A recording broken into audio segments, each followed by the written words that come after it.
panel co-sponsored by Jacobin. I'm Alex, I'm an assistant editor at Jacobin. On behalf of Jacobin, we want to thank the ISO particularly for having us. This is a panel on, provocatively called, How to Lose the Fight for Reproductive Rights. And we're going to talk about both losing strategies, but also some cases of success, because we're not all doom and gloom in this era. We're very fortunate to have two wonderful speakers on this panel.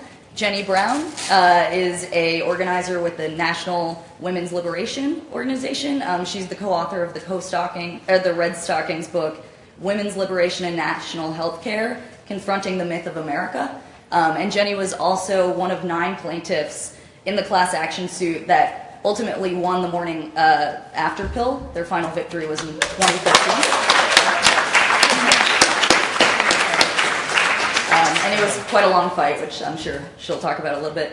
And then we also have Lichi D'Amelio, who is a New York-based member of the ISO, and she is also a member of New York City for Abortion. And we're going to have the format today. Jenny's going to speak first, and then Lichi for about 15 minutes each. And then we're going to hopefully be able to draw out some strategic questions from both of their talks, and I'll sort of bring up a couple contemporary fights and debates happening in the reproductive justice movement today, and they can talk about each, they can respond to those for a few minutes each, and then we really want to open it up to discussion, because everyone in this room certainly has experience in these fights, I think, and has perspectives that are incredibly valuable. So with that, Jenny.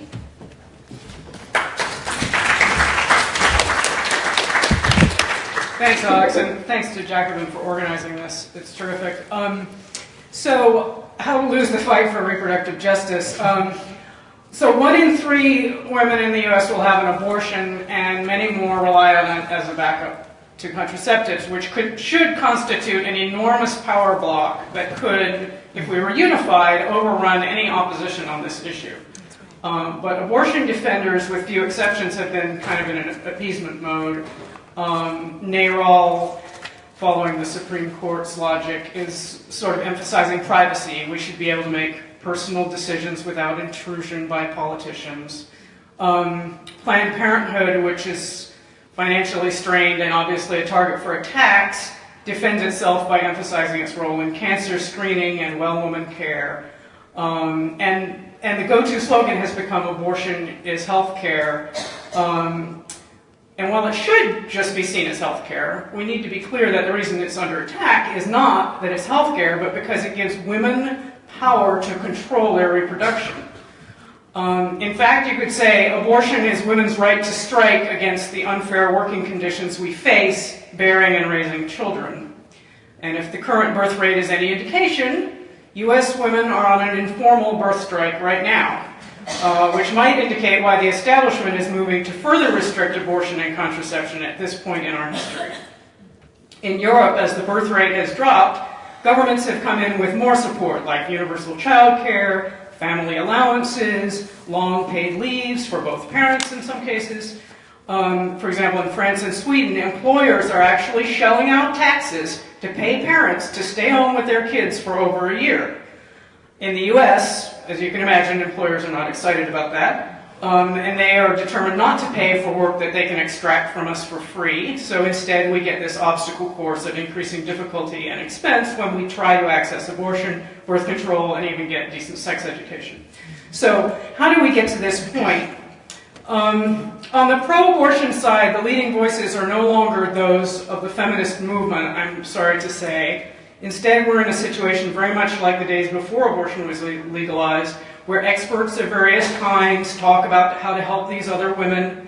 Sometimes it seems like we've lost the idea that this is one vital part of a larger liberation struggle. So here's how feminist abortion pioneer Lucinda Sisler described the situation in 1970, 3 years before the Roe decision legalized most abortions. Quote, "The abortion issue is one of the very few issues vital to the women's movement that well-meaning people outside of the movement were dealing with on an organized basis even before the new feminism began to explode a couple of years ago." Again, this is 1970. "Whatever we may like to think, there is quite definitely an abortion movement that is distinct from the feminist movement, and the good intentions of most of the people in it, can turn out to be either a tremendous source of support for our goals or the most tragic barrier to our ever achieving them. The choice is up to us. We must subject every proposal for change and every tactic to the clearest feminist scrutiny, demand only what is good for all women, and not let some of us be bought off at the expense of the rest. Is this mic a little loud? Yes. There. Is that better? I think this is a good guide to the situation we're facing now, this question of subjecting every tactic to the clearest feminist scrutiny and making sure that we're not bought off. The radical women's liberation activists who first won legal abortion wanted to get rid of the abortion laws entirely. This is a model abortion law proposed in 1970. You see it's a blank page. They made this demand using disruptive tactics, public truth-telling about criminal abortions, and class action suits aimed at invalidating the existing statutes. They were not afraid to attack the liberals who had been holding hearings for years on creating loopholes in the existing abortion laws, most of which only allowed abortion if you were imminently going to die. The reform bills languished in legislatures around the country in the late 60s. Occasionally they would pass, and then they would basically allow the few women who could prove they'd been raped or were suicidal to appeal to an all-male hospital panel who then might grant them abortion in some cases. And then the hospitals had quotas because they didn't want to become known as a hospital that did a lot of abortions. So women's liberation is using a technique they had developed, which they called consciousness raising. They compared their experiences and realized that the problems that they thought were their own private problems had a political root. And they discovered in all of these things, they discovered that many of them had had illegal abortions and never told anyone. So they took their pain and their realizations public in February 1969 when a New York Legislative Committee on Abortion Reform met, and it was a panel of experts, 14 men, all debating whether, and one woman, a nun, all debating whether there should be a rape and an incest exception if you had already had 5 children, had you done your duty by, producing a good number of additional workers and consumers and soldiers. So these were the liberals who were supposedly on our side trying to change the law. And women's liberationists infiltrated the audience and broke up the hearing. They stood up and started their own testimony. They said, let's hear from the real experts, women. One woman yelled, we've waited and waited while you have held one hearing after another. Meanwhile, the baby I didn't want is 2 years old. Another said, repeal the abortion law instead of wasting more time talking about these stupid reforms. Kathy Sarachild of Red Stockings, who led off the disruption, recalled, we were counseled that to oppose abortion reforms, to press for total repeal of abortion laws was asking too much. But we just knew that we didn't want to fight at all if it wasn't going to be for what we really want. That abortion reform was just more insult and humiliation for women.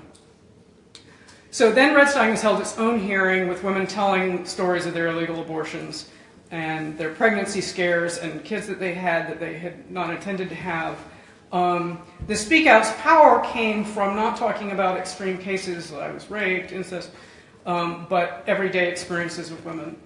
The condescending exceptions considered by the legislators would have really helped very few women. And on the other hand, repealing abortion laws altogether would change the life of every woman. So far from turning women off by being too extreme, the demand for repeal and the accompanying Speak Outs rallied many more women to the cause. 6 women lawyers filed a class action suit in October 1969 aimed at overturning the New York law.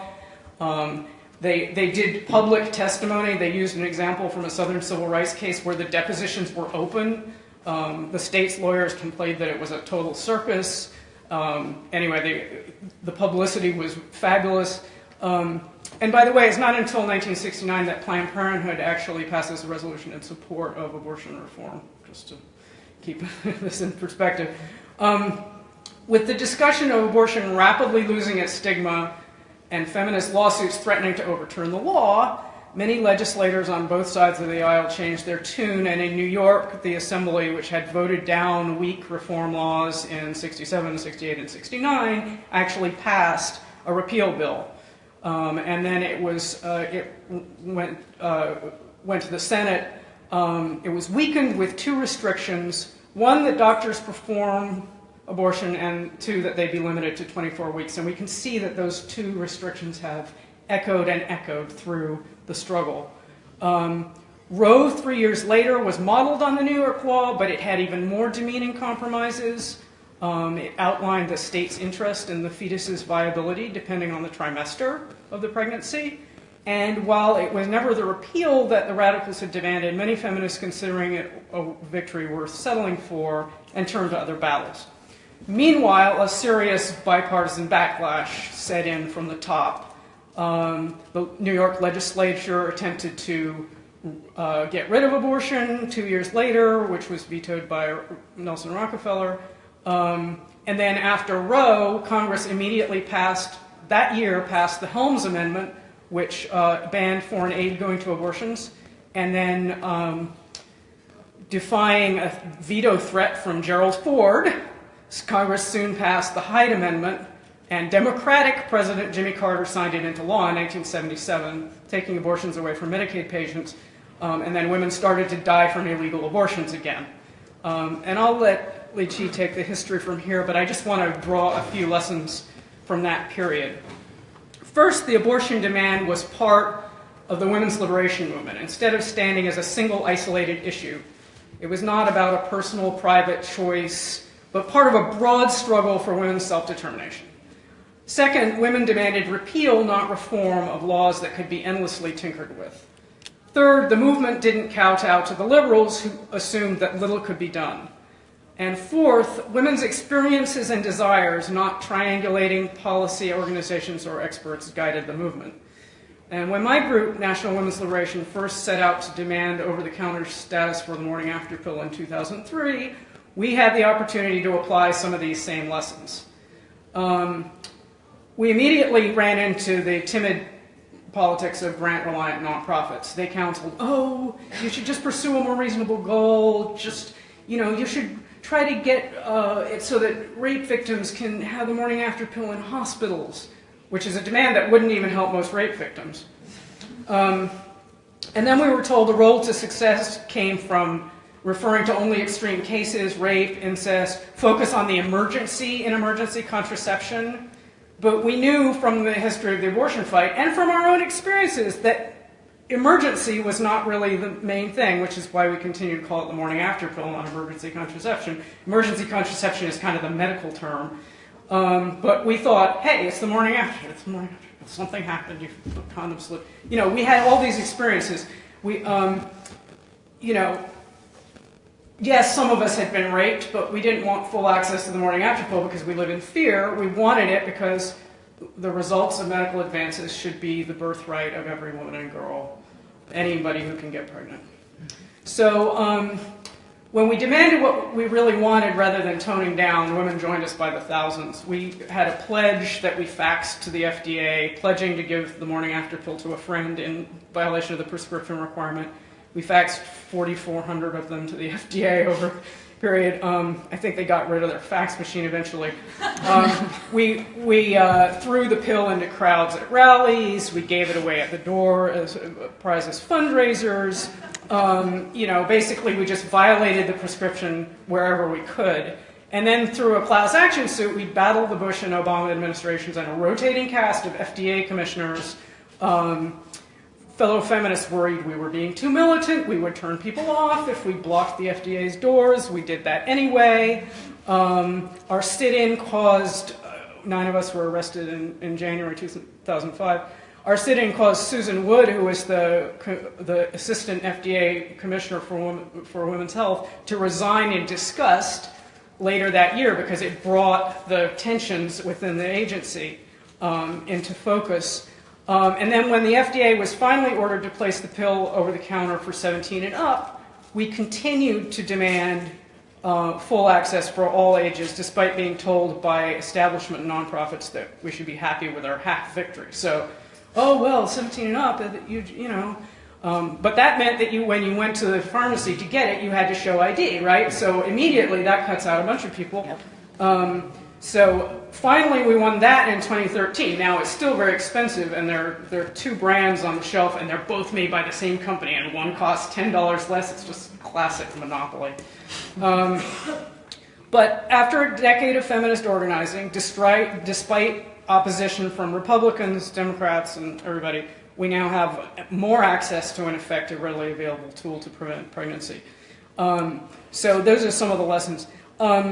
I just want to say that the title of this panel uses the phrase reproductive justice, and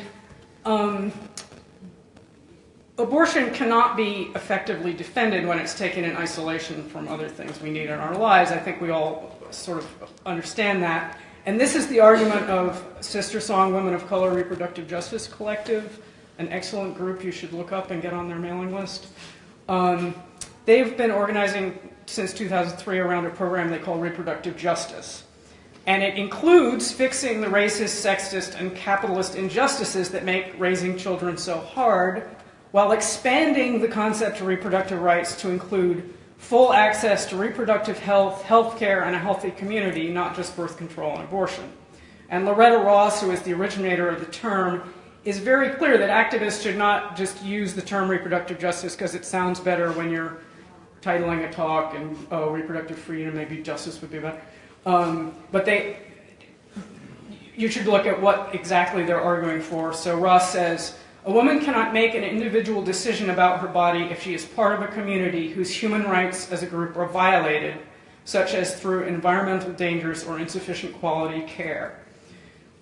She criticizes the tendency to fight for abortion rights as a single issue. Reproductive justice addresses issues of population control, bodily self-determination, immigrants' rights, economic and environmental justice, sovereignty and militarism, and criminal injustices that limit individual human rights because of group or community oppressions. So winning the right not to have children is obviously only one part of the battle. We need healthy social conditions in which to bear and raise them. All right, I'll turn it over.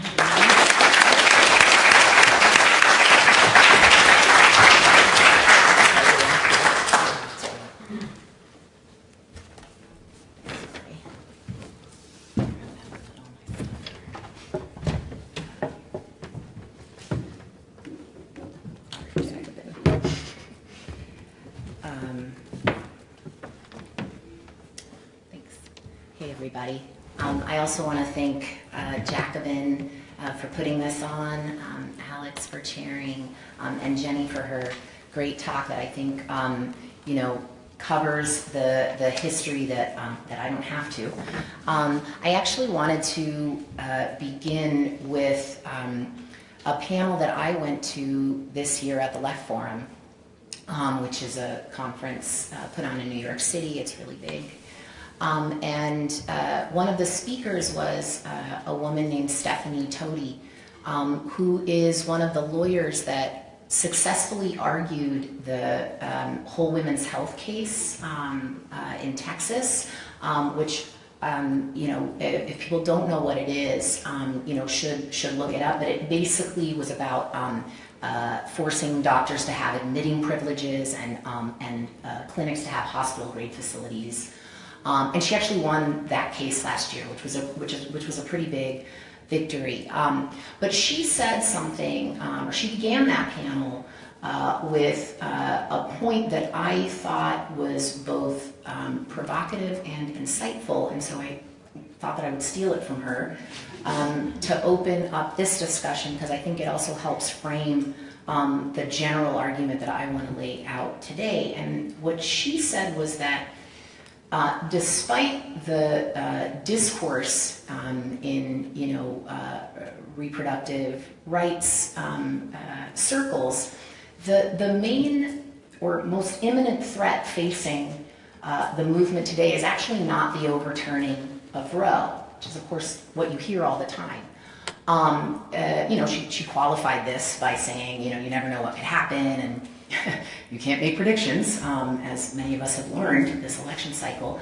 But she said, actually, the most imminent danger facing us is the continuation and acceleration of the restrictions and bans and all the rest of it that have been going on, as Jenny talked about, really since we've won Roe. And I think, it got me thinking, to take it even further, is that it's that argument, that fear of losing Roe is actually used, I think, by the mainstream feminist organizations tied to the Democratic Party to really corral the left into accepting what I think is a totally narrowly focused strategy on winning short-term goals, and whatever it is, making sure this or that Democrat wins, or lobbying against certain legislation, etc. If we don't vote this or that way, we're going to lose Roe, etc.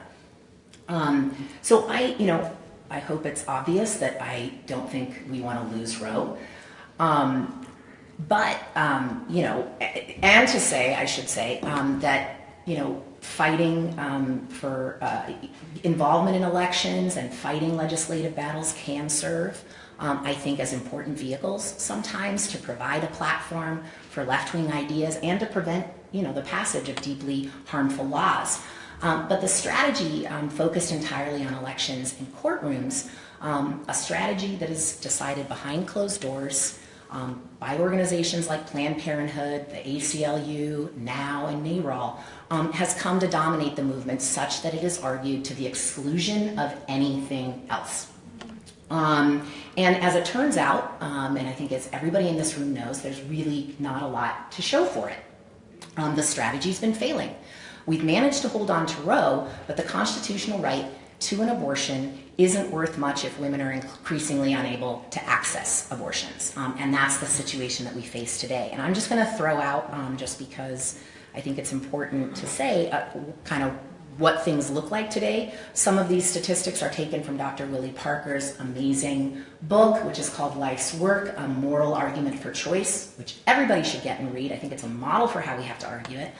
Some of these stats are from the Guttmacher Institute as well. But basically 300 state laws have been passed aimed at restricting abortion since 2010. 27 states, in 27 states, women are now forced to wait 1, 2, or even 3 days between receiving mandatory counseling, to make sure that they've made the right decision. Parker points out that this barrier, puts an undue burden on working women, women with children, and women who live in rural areas, requiring them to take time off work, spend additional money, travel back and forth to a clinic that may be 200 miles from home. These are not like benign restrictions, like, oh, who cares? You have to wait 3 days. It's not how it works, because it's so inaccessible for so many people. 14 states since 2010 have banned procedures after 20 weeks, which is a violation of Roe. Actually, 37 states have circumscribed medication abortion, placing limits on patients' access to the FDA-approved pill that ends abortion in early phases. 37 states require parental involvement in a minor's decision to have an abortion. More than 24 states, it's a lot, sorry, have taken aim at the daily operations of the clinics themselves. People probably recently heard that in Texas, Governor Abbott signed a bill into law that requires the cremation and burial of fetal remains, and on and on and on and on. As Parker says, these laws have been passed so invisibly, so incrementally, that few have even noticed them, but they are affecting the real futures of real women by forcing them into lives they did not choose. Now, these enemies of bodily autonomy, people call them pro-lifers, I call them forced birthers, have taken this incremental approach to attacking abortion rights wisely, because abortion is still, the majority of people actually still agree that we should keep Roe.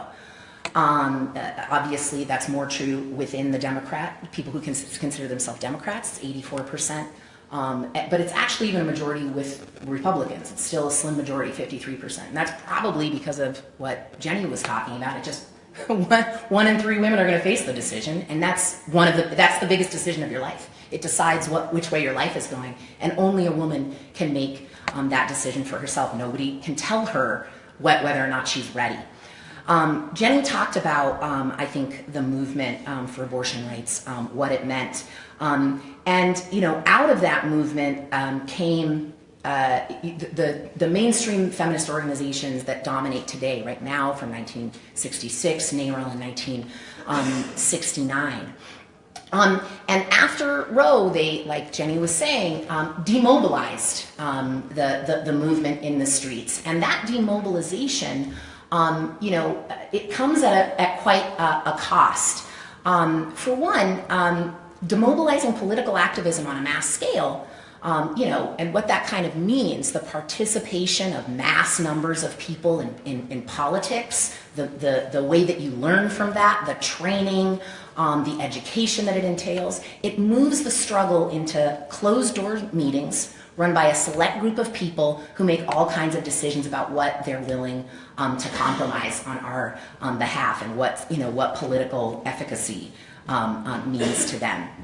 And the way that it's played out is, I'm going to give the example starting in 1986 with an amendment to, a proposed amendment for Arkansas's Constitution that would have banned abortion subsidies in the state of Arkansas. Now, as Jenny mentioned, we already had the Hyde Amendment that was passed in 1976 that banned federal funding. And Arkansas didn't even provide any state fundings for abortions in the first place, but it was a way for them to ratify it into their constitution and to smuggle in writing about the unborn, and the rights of the unborn, yada, yada, yada, which obviously people are still trying to do. And now, Amendment 65 did not pass, which was considered, a huge victory. But the strategy concocted by the consultants and the strategists, again, funded by organizations like Planned Parenthood now, to defeat the amendment, I think highlight, what we're talking about today about what the cost is of those strategies. Initially, Arkansas voters supported this amendment 3-1. But after spending time and resources on focus groups, which, by the way, that's a lot of what these people do, is seeing what people think already and then tailing what they think, basically. And they discovered that the right-wing voters that didn't support this amendment, they can't be won to arguments about women's rights. So don't talk about women's rights. In fact, don't say the word women and don't say the word rights if you want to win. That was literally the argument, because this will scare voters. Their genius discovery, however, was that even more terrifying for these particular voters was big government. And so, again, what Jenny was talking about with the whole privacy thing, which still dominates today, was the idea that we have to win people over who are afraid of losing their guns and afraid of being told that they have to live next to black people. Those were the people that they were trying to placate with this argument. And one of the things that William Soliton, who wrote a great book, by the way, that kind of goes through a lot of this history, called Bearing Right, he described what ended up happening. Strategists for NOW and ACLU purged their literature of references to their organizations. They called themselves the Stop the Big Government Committee of Arkansas and distributed flyers proclaiming, "Keep big government out of bedrooms." ACLU Director Kurjiaka wrote to a right-wing lawmaker reminding him that government invention was a hallmark of communist, socialist, or Marxist societies. So the people on our side. The headline over NOW's newspaper ads bragged, "Not one red cent. That's how much your taxes pay for abortions." Far from challenging the public's resistance to welfare spending, the activists exploited it. A NOW radio ad reminded voters that the money they saved by not subsidizing abortions would be dwarfed by the cost of subsidizing pregnancies, deliveries, and children. Planned Parenthood, the ACLU, and Arkansas Women's Political Caucus told taxpayers that the amendment would force them to subsidize prenatal care for all pregnant women. A pro-choice fundraising letter claimed that the amendment would require tax-supported state maternity centers to provide free prenatal care. According to the letter, Arkansas would become a welfare magnet for families of childbearing age. So that was their defense of state funding for abortion. So basically what you're talking about is, in order to ward off state funding for abortions, you make an argument against state funding for abortions. That seems to me to be the definition of hoisting oneself by their own petard. And it's a classic case of winning a battle and losing the war, which I think that we have seen the repercussions of. And it wasn't, just a one-off. Oh, God, Lord. It wasn't a one-off. The same thing happened a little while later in 1989 with NARAL's support for Doug Wilder, a very conservative Democrat in Virginia, who was supposedly pro-choice. He was also anti-union. He was also pro-death penalty, and he was kind of pro-choice. And so the mainstream feminist organization decided that the main thing to do was to make sure that he won this election in Virginia. And all that meant, the only people that they had to throw under the bus were people that would need probably the most help with abortions, teenagers, often poor people. So it was all about parental involvement laws. That's where Wilder, oh man, I'm going to go a little bit longer, I'm sorry. That's where Wilder sort of, drew the line in his support for abortion. He was ready to throw teenagers under the bus. And you could imagine with a different strategy, because by the way, they accepted that strategy. They were willing to throw the teenagers under the bus in order to make sure that this conservative person, who's a Democrat and supposedly, more pro-choice than the last guy, wins the election. They could have instead looked to what happened a year earlier to a 17-year-old girl named Becky Bell, who found herself pregnant and couldn't bear to tell her parents that she was pregnant. She died. So when we say we're talking about women's lives, we're actually talking about women's lives. They're not trying to be like hyperbolic. It's true. Becky Bell died because she had to, it's not clear whether she got an illegal abortion because a judge denied her petition, because now you have to petition a judge. By the way, that still happens.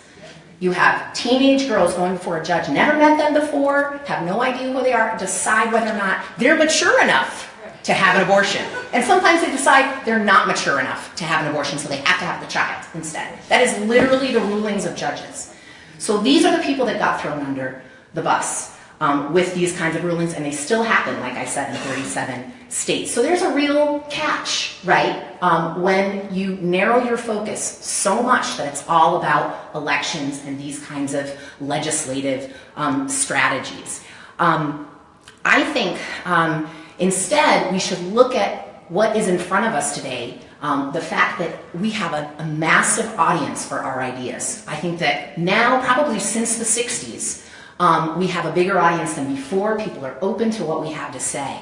And I think the victory in the primary elections of Bernie Sanders with Hillary Clinton breathed life, right, into what would have been another utterly depressing, stultifying presidential campaign. He showed us that there's an audience, much like Jeremy Corbyn just showed us in the surprise parliamentary smackdown that he delivered to the disgusting Theresa May. I'm sure we were all following, like, yes. And, that showed that this is about, if you make the arguments, you can win people to those ideas. And Sanders spoke about Corbyn's win at the People's Summit here in Chicago last month. He said the Labour Party won 30 seats, not by moving to the right or becoming more conciliatory, but by standing up to the ruling class of the UK. And all of us congratulate Jeremy Corbyn and his team for what they've accomplished. I think that's the lesson to take away from this. But only a few months earlier, Sanders made the opposite argument to explain his support for Heath Mello in Omaha's mayoral race. Mello, during this time on Nebraska's state legislature, implemented one of those 20-week abortion bans, imposed a restriction on telemedicine, and signed a bill into law that said that women should be told that they need to look at a sonogram before getting an abortion. By the way, this changes nobody's minds. None of these things change people's minds. And when pressed on the question, I'm sorry, I'm wrapping up right now, Sanders said, if we're going to protect a woman's right to choose, at the end of the day, we're going to need Democratic control over the House and the Senate. And state governments all over this nation, we've got to appreciate where people come from and do our best to fight for the pro-choice agenda. But I think you just can't exclude people who disagree with us on one issue. And I think that that's the wrong way to go. I think what Sanders said about Corbyn is the lesson. We can't be conciliatory right now. We need to make the argument. If we make the argument, we can win people. That has been proven, and I think it's more true today than it actually was in the 80s, where Celia, who I work with, is sitting in the audience, can tell us that things moved, that we're moving in another direction politically. Now I think the political tide has turned against us. We need to argue that we can, that we're sick of losing, that there has to be democracy, that it can't just be these mainstream organizations that make decisions for us. If we keep going in that direction, then we are going to lose, and we want to win.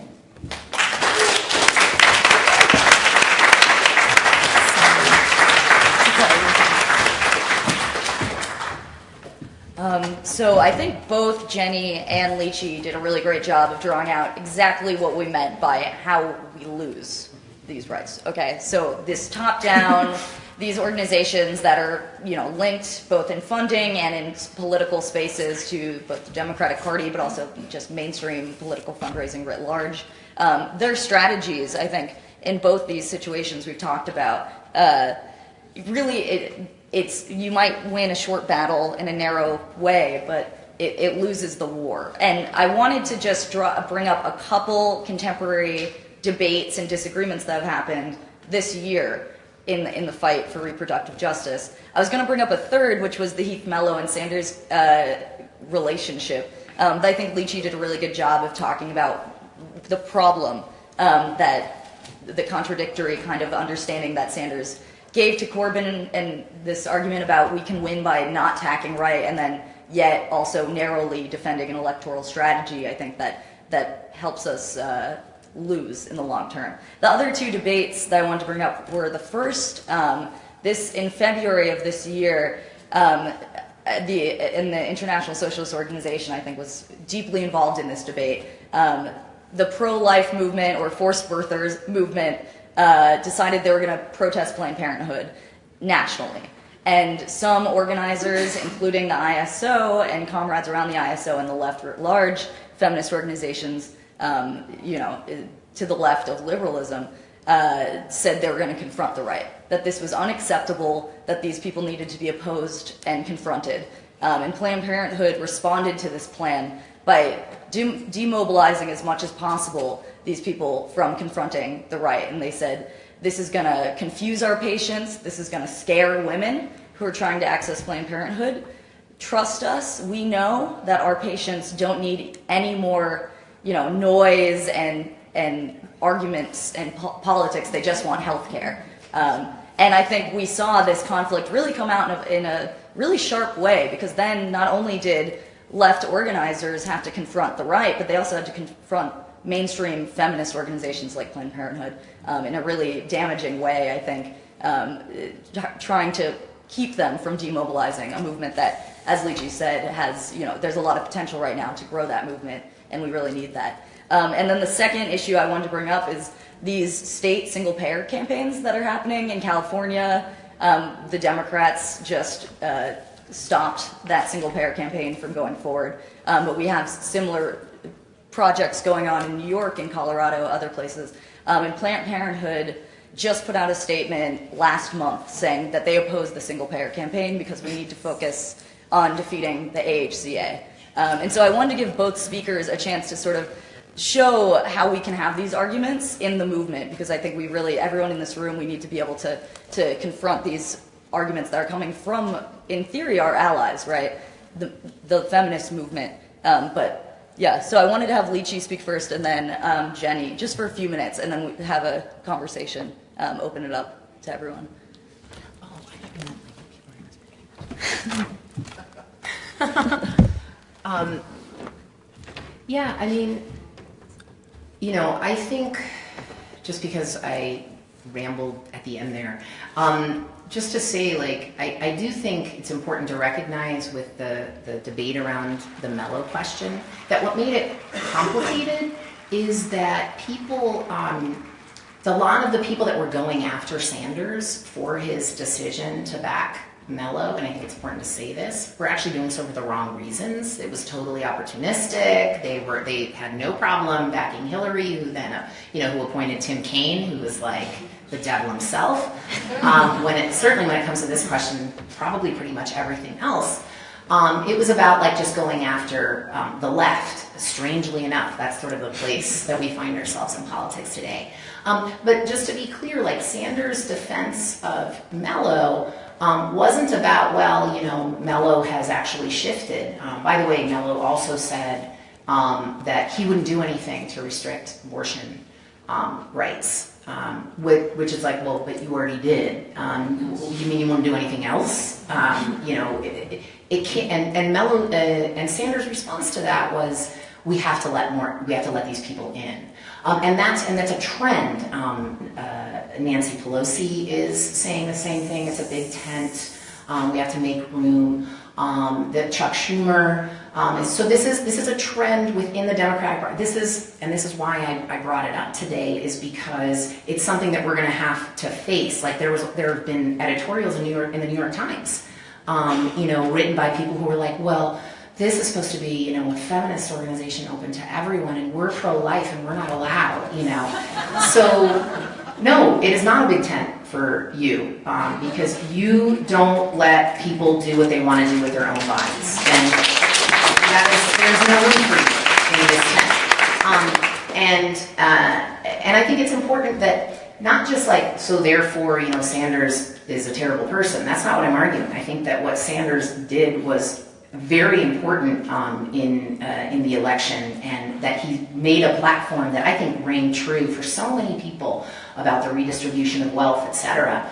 But this is part of that. This should be part of that platform. This is an economic issue. This is a class issue. You can't, if you do this, if you accept people who don't accept abortion, then you're throwing poor women and women of color and anyone who has a uterus under the bus. Right now, and we have to say that has to be part of, and I think Jenny said this too. Abortion isn't like some separate thing. There's not like class issues over here and abortion over here, and that's the way it gets discussed. And I think that's the problem. And the other thing is that people get for saying that we need to argue with like organizations like Planned Parenthood or whatever. We're told like who do you think you are kind of thing. It's just like, well, we're your patients. We're people that have to make these decisions. It's not necessarily true that we would win the argument, but we have to be able to make the argument. There has to be democracy in the movement that can, where people can collectively decide strategy, where people can collectively decide the way forward. Otherwise, it's, again, just going to be dominated by these people that are totally stuck on a strategy that has gotten us, no, we haven't lost Roe, but, we might as well have. For a lot of women, we might as well have. And it gets argued that people like us who think we should make the argument, or well, we're just elitist, whatever, with our left, what. And it's like, actually what is elitist is the notion that people won't change their minds when they hear an argument. And we have learned the opposite, actually. We learned the opposite with the Sanders campaign. We learned the opposite with the Corbyn campaign. You make the argument, and you're going to win over a section of people who haven't heard a good argument before. They hear a really bad argument and then a crappy argument, and they go for the crappy argument. And we have to be making a good argument for people. And I think that is the task ahead of us today. Is putting the argument forward and winning as many people as we can to it and getting back onto the streets. That's why we argued again around going to the clinics. That's where the bigots are. They get visibility that way. We need visibility. We need to show people, no, we're out here, and this is what we think. That has got to be part of a strategy. I think it's two-pronged, get out in the street, and ideological battle.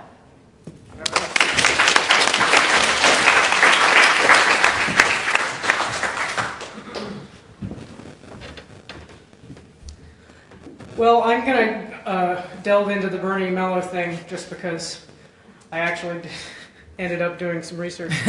And so I think the main thing about the Omaha argument is it's not really about Omaha because, of course, the opponent was a crazy right-to-lifer.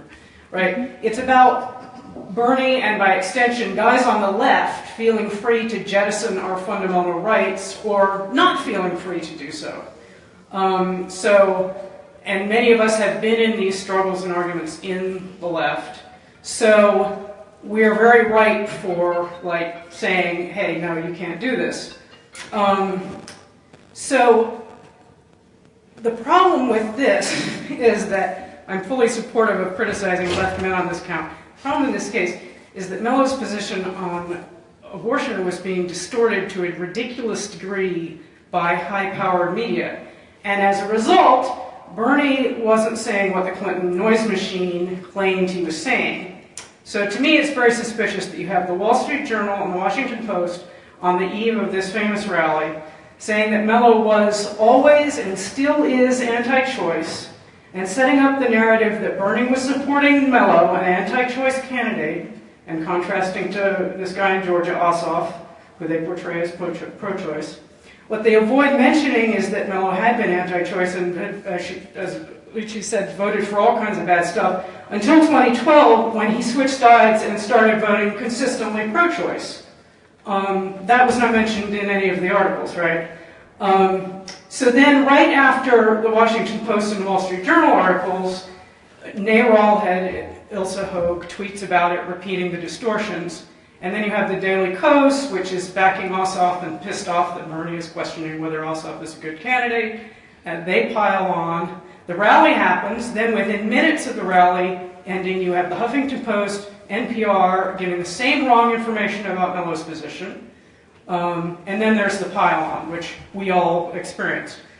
Later, Planned Parenthood claims it never gave never gave Mello a 100% rating, even though if you look at the record for the 4 years running, ever since he changed his position in 2011, in 2012, 2013, 2014, 2015, it's 100%. So, and I have a link if you want to look at that. So I think it's fine to criticize, and we should always be criticizing people getting rid of our rights, but we need to be aware we're being played by an establishment that wants to split feminists from the insurgent wing of the Democratic Party. And as we all know, the Democratic Party establishment would prefer to lose elections than lose control of the party to its left wing. And any victory proves that the Bernie wing is viable. So they're going to use everything they have to split any constituency off from it, and women are going to be the big one they're going to try to split. And in this case, they were quite successful. My Facebook feed was full of feminists mad at Bernie, some of whom now think the DNC, in the form of Tom Perez, so I don't want to do any more on that, Mello, because of course the facts are all up to debate. But I do think that we need to watch out for the Clinton wing trying to divide us from the left, divide feminists from the left, because as we know, there are a lot of establishment Democrats who are terrible on abortion. Nancy Pelosi, all the ones you listed. So clearly that's not what's going on here. But I do urge you to look at the Mello thing. And the fact that Planned Parenthood would lie about what they previously had done on Mello, I think indicates that they are very much a part of this Democratic Party establishment, are very much kowtowing to that. Okay. So in light of the continuing restrictions on abortion, changing gears completely here, and since our group views it as women's right to strike, and we need to protect our strike weapon, we've been looking a lot at the abortion pill, and specifically why, if there's an abortion pill, are clinics the main way people still get abortions? Like, why can't doctors just prescribe it, right? It's a prescription drug. It turns out the abortion pill was only approved in the US if it could be set about with restrictions which would be just as inconvenient and just as expensive as a surgical abortion. So it's under something called REMS, Risk Evaluation and Mitigation Strategy, which is designed for extremely dangerous drugs. So this requires that it has to be dispensed by a doctor. They can't just prescribe it. They have to dispense it to you. The doctor has to be certified to prescribe that particular drug, which means they have to go through a course. It can't be sold in retail pharmacies. The doctors have to stock it in their clinic and have a relationship with the supplier, and there's a lot of other rigmarole. So And of course, meanwhile, bringing a pregnancy to term is 14 times more dangerous than using the abortion pill. So one area for feminists to attack is on the REMS restrictions, and there's a good New England Journal of Medicine article from January that lays it all out, and I urge you, if you're interested in this, go find that. If you just do abortion pill, New England Journal of Medicine, it'll pop up. So we did some consciousness raising, actually. And women in our group who had both kinds of abortions, the surgical and the pill abortion, which is sometimes also called a medical abortion, actually preferred the pill.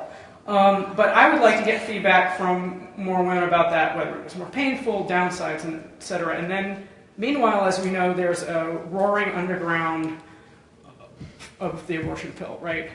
The abortion pill is really two pills, mifepristone, or mifeprex, and misoprostol. One kills the embryo, and the other causes the contractions that complete the miscarriage. But misoprostol is also used to protect your stomach from ulcers if you're taking like anti-inflammatories. And it's available over the counter in Mexico and the rest of Latin America, though here only by prescription. So women working in pharmacies in Brazil noticed that misoprostol had a label saying that they, as pharmacy techs, should not even touch the pill if they were pregnant, which made them think, this could be used for something. So from there, it became the go-to drug for at-home abortions, and it works in about 80% of cases. And the combination pill that is, if you get a medical abortion in a clinic in the US, works in about 99% of cases, and if it doesn't work, the first thing to do is take it again. And that usually does work. So, and I also want to note that I've now heard two respected OBGYNs say that they have no problem with the abortion pill being over the counter. So there's that. So it seems to me that this is an area that we should be thinking about. We could be demanding the abortion pill over the counter. Yeah. You can imagine what that would entail. Hearing a little bit about what we did with the morning after pill. Breaking the law here is more dangerous because, for example, in New York, abortions not done by a doctor are still covered under the criminal statute. And then there are several high-profile cases that we know of women being prosecuted for having abortions or inducing miscarriages or having miscarriages. But if you look at how the struggle over birth control, if you look at how it became legal, it was because a lot of people broke the law and some went to jail. So these are just thoughts for like directions that the movement could go that haven't necessarily been talked about.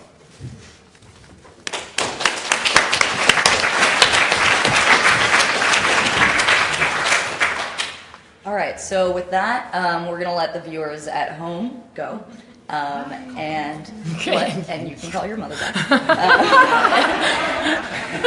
So